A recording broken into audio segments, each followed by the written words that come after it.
What's going on, everyone? TallenV back here, and today I want to continue the conversation about the Dragon Ball hero units that are going to be making their way finally onto global. Now, global players, you might be tired of hearing about this because you're like, guys, we get it, we're getting the hero cards and everything like that. You talked about all the good stuff, you talked about all the bad stuff, you talked about this and 300 million downloads and all that other stuff. Why should we watch this video? Because I know what everyone has been talking about. However, there are a few things that people have not been talking about. So today, I want to cover some hidden gems from the Heroes banner, and whether this is when you summon on it right now, is about to release in less than 24 hours of the time of this recording for you guys on Global, or if you summon for it on a future banner, or if they're in the general pool in the future. We still don't know if that's going to happen or not, and you happen to pull these hidden gem cards, okay? Because everyone's going to want to go for or slash pull the, really good cards, right? I mean, granted, the entire banner is actually pretty good, but overall, there are definitely cards that people are going to want to pull more than some of these other cards, right? Like, for example, you're going to want the Supreme Kai of Time. You're going to want all the SSJ 3s and everything like that, okay? But what about the cards that it's like you pull and you're just like, okay, it's cool, but, it's not exactly what I wanted. I really wanted this card over this card or something like that. So I want to talk about 3 cards that, at least when they came to JP, a lot of people were just like, okay, yeah, again, they're cool. I got them, I guess, but I really wanted these cards, right? Well, I'm going to show you guys why these 3 particular cards and these hidden gems right here are actually really good, and they can help you out with definitely more of the harder events. You guys know me by now. I don't really count Dokkan Fest events or anything like that to be like, oh my gosh, challenging and everything like that, right? All free-to-play teams can pretty much, for the most part, beat most of those events. I'm talking Super Battle Road. I'm talking Legendary Goku event, because Global, hopefully you're going to get that pretty soon. I don't know. I mean, I'm hoping maybe the 300 million downloads will bring it. I doubt it, because we're supposed to be getting new Super Battle Road stages.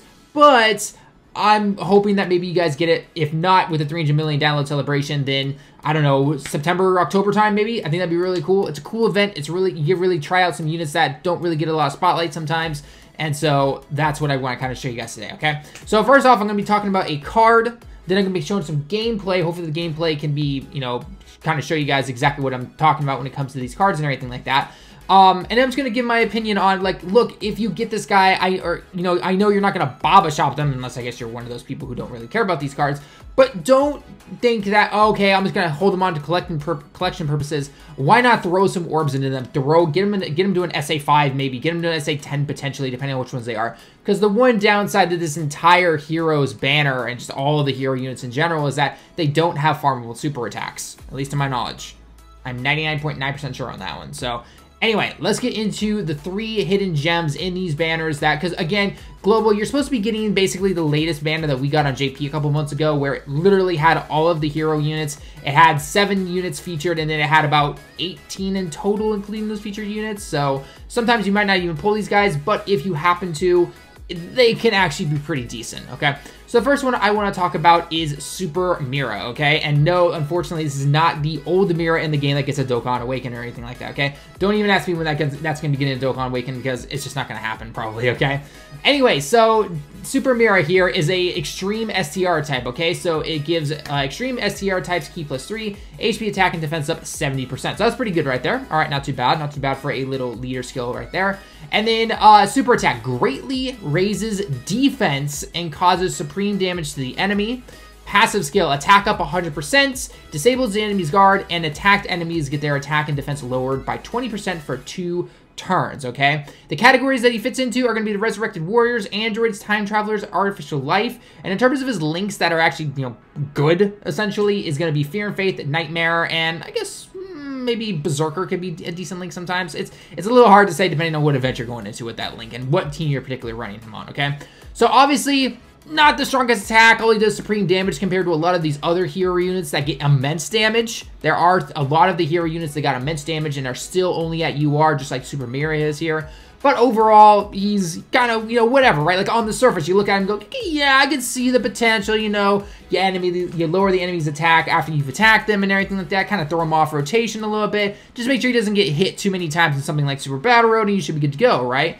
Well, this guy, it can be a very good secret weapon for the Legendary Goku event on both the Android team and the Time Traveler team. Artificial Life Forms, I'm not going to count just yet because, again, we only have the Baby and the LR Cell, or at least on JP we have the Cell Global, you guys don't have the first form cell just yet. So maybe if the 300 million download prediction that I've been given about us getting a transforming cell is the artificial life form category, then great.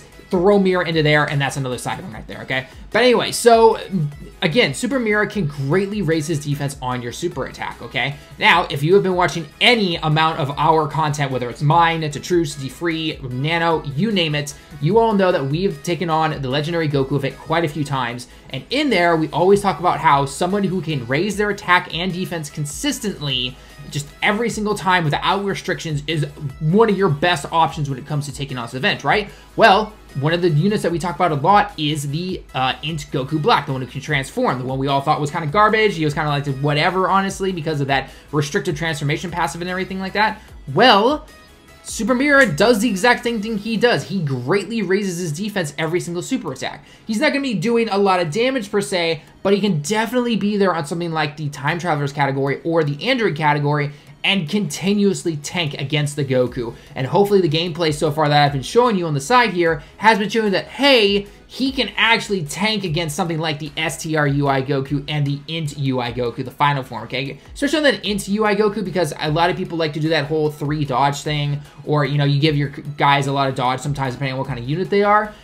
Well, Int UI Goku mitigates that. You can't dodge on that stage at all. So why not have someone with some strong defense? And, you know, obviously you're going to maybe have the Int Goku as your leader, but that's only 2 of you. Maybe the LR Vegito, but maybe having that 4th person, having that 4th one right there, just, it makes it safer, right? Yeah, you could go in with a, you know, kind of a risk-reward type team, but why not play it safe? Why not be like, you know what? I'm going to guarantee myself to beat this. Boom, I've got someone who's raising his defense and getting it up to like 500,000 on this particular team right here because this is the best team I can build.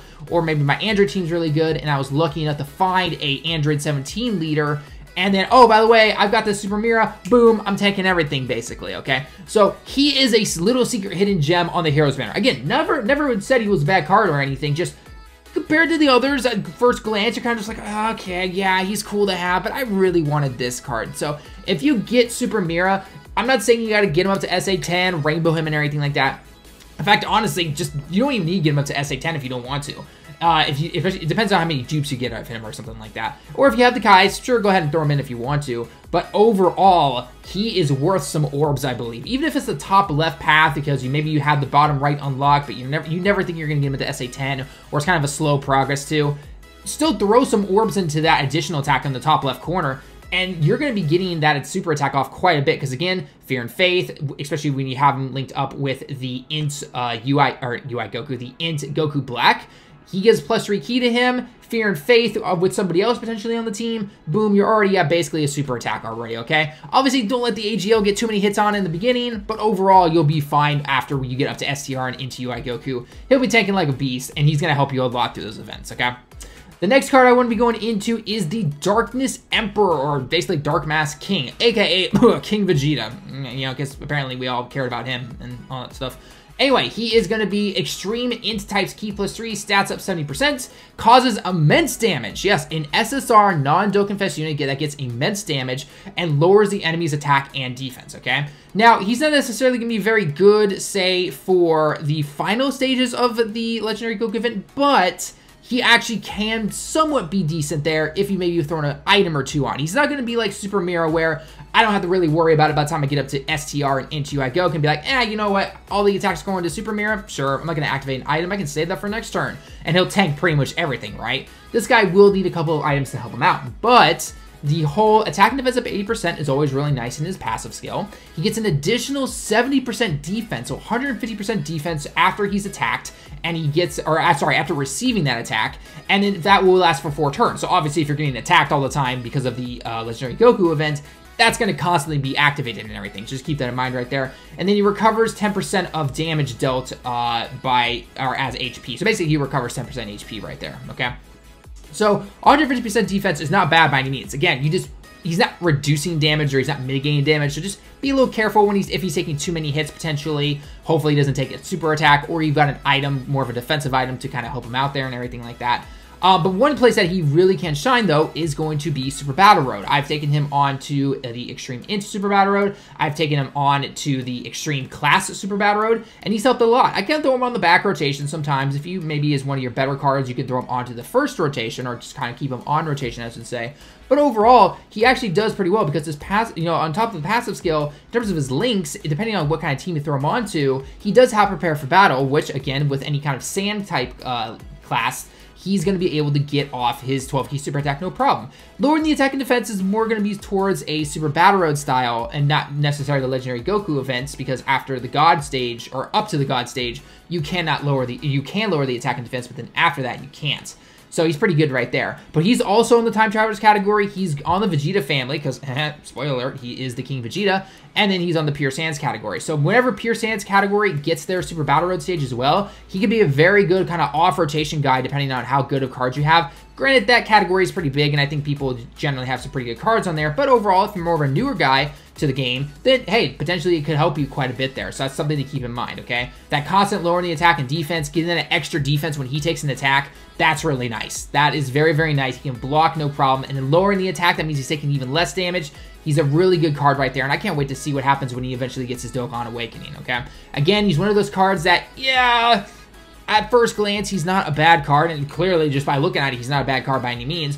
But again, there are going to be other cards that I think most people are going to want over the Dark Mask King, okay? So again, he's not, I don't know, you know, depending on who you are, depending if you're kind of restricted on your Kais and everything like that, I wouldn't say that, you know, you need to get this guy up to SA10 and again, Rainbow him and everything, just like the Super Mira, but, you know, if you get 2 paths unlocked on him and get some orbs into that top left corner there and, you know, give him some defensive boosts and everything like that, he's good to go. He can actually really help out on Super Battle Road, no problem. Even if you're still trying to beat the Extreme Int stage on Super Battle Road, he can definitely be really good right there. And, hey, not a bad little leader skill if you needed to. So just keep that in mind when using that guy, okay? Because he is, again, pretty good right there, okay? And then the final one who's actually kind of connected to that guy is going to be the Black Mass Sand, a.k.a. Vegeta. Yeah, Vegeta being controlled again. But anyway, so he's going to be Extreme AGL types, Ki +3, stats up 70%. So that is what it is right there. He, again, causes immense damage just like his father does, and he lowers attack and defense. You're kind of already seeing where it's starting to go with this one. However, he's a little bit more proficient because in terms of getting his super attack off all the time, because he gets attack and defense up 90% when he has 6 Ki or more, so pretty much all the time you're going to have attack and defense up 90%. You get an additional 30% attack and defense if your Ki is at 6, or sorry, when your Ki is 8 or more. I don't know why I read 6 there, but basically 8. So again, you're going to have that pretty much automatically because you're going to be having the Prepare for Battle key link, especially if you're throwing them onto Vegeta family, if you're throwing them onto a Pure Sand category. Time Travelers, I think for the most part, depending on what the team is, you definitely have that. So automatically, he has 120% attack up and defense right there, no problem, just via his passive. And then if you get him up to 10 Ki, he gets that +2 additional Ki, which means an automatic super attack, okay? He's going to be automatic. He's always automatically going to be lowering the enemy's attack and defense on something like Super Battle Road. He's then going to be able to tank it pretty well because he has 120% defense.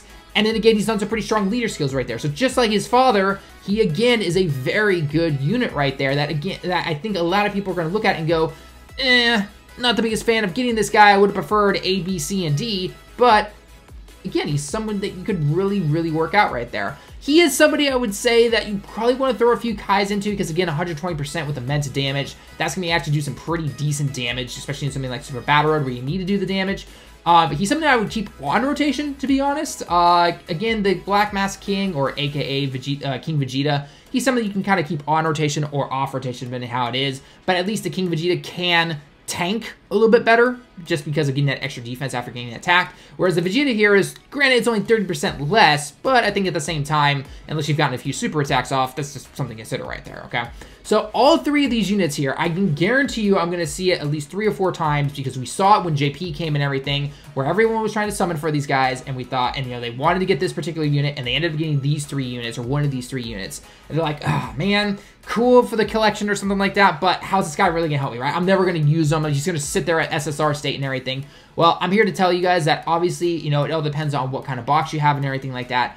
These guys are not bad. They are very good cards, and they are definitely worth the Kais and the orbs, I believe. And they can help you out with a lot of these harder events that some people still struggle with today, okay? Even with all the free-to-play teams that people like me and JFanta have been making in some of these harder events and everything, it is worth noting that, hey, if you pull these guys, these are good kind of subunits to put in there on top of having, you know, kind of like your top tier teams. Then these guys can definitely be good as some of replacements for that. And then, or maybe if you're making kind of a combo of a free-to-play team and having these guys on there at the same time, they can really help you out, okay? One last thing I forgot to mention real quick about the Super Mira is that I didn't really mention about Super Battle Road. Again, he can be helpful because once he attacks somebody, that's attack and defense up, or attack and defense of minus 20% on the enemy that you attacked. And then greatly raised in defense can be nice. Just be careful because Super Battle Road goes a lot faster than the Goku event, so he is not going to be tanking as much at the very beginning. But a few super attacks in, if you kind of delay the event and everything like that, then you'll be good to go in terms of getting that extra defense. And then boom, he's gonna be tanking a lot on that defense as well. So anyway, guys, so that's gonna be it for the video. Let me know your thoughts down below. If you are summoning on the banner for Global, and if you pull these guys, would you keep them? Would you invest the orbs into them? Or are you just gonna kind of be like, maybe down the line, but for right now, I'm just gonna focus on this, and I'm gonna keep these guys just kind of in the backseat as more of a trophy per se, okay? And also, will you be summoning on the banner itself? Because we also think, you know, potentially, again, these guys could go into the general pool finally on both versions of the game. But we'll have to wait and see what's going to happen because, again, these banners are just coming out on Global, so probably not until afterwards, unless there's some kind of update in the news potentially when the banners come out saying, hey, by the way, these will go into the general pool after the banner leaves and everything, okay? We'll have to wait and see what's going to happen. So let me know your thoughts. Do you think it'll go into the general pool, and will you summon, okay? Anyway, guys, that's going to be it for the video. Let me know your thoughts down below in the comments as always. Leave a like if you liked the video. Subscribe if you happen to be new. Until next time, everyone. I'll see you all in the next one.